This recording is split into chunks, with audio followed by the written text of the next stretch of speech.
This is a about 6,000 square foot slope that sloughed off during Irene. The road was reconstructed, and now this summer we're coming back in and we're stabilizing the remaining slope. So we're looking to stabilize it and naturalize it faster than it would naturalize on its own. Well, what happened with Irene is that the river would come down in a straight line and then try to make a corner. And when it hit that corner, it would begin to undermine the material that was there. In this case, there happened to be a road there. When we put the road back in, there was still a slide there that had to be dealt with.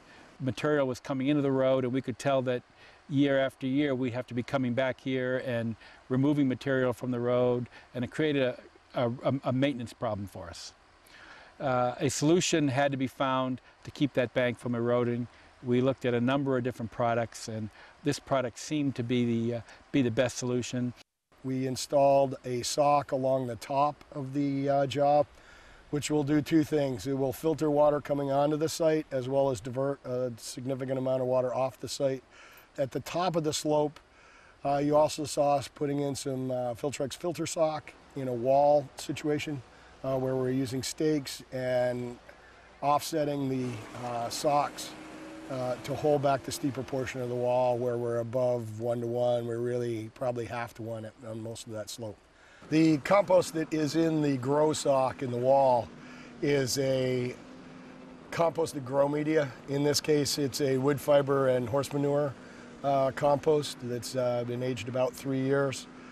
The seed and fertilizer are added to that.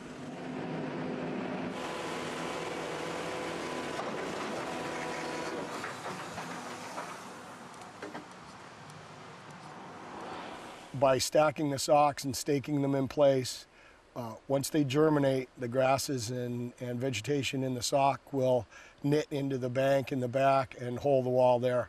We're using a compost stormwater blanket, which is a 2-inch layer of compost applied to the slope over a lockdown netting, which is a HDPE plastic netting applied to the slope first, and then the compost is blown onto it. The compost will actually knit up into that layer and act as kind of a geograde in the layer to hold the compost on the slope. Effectively, we're creating a living wall. We built walls very similar to that that are over 10 years old now and are holding up nicely.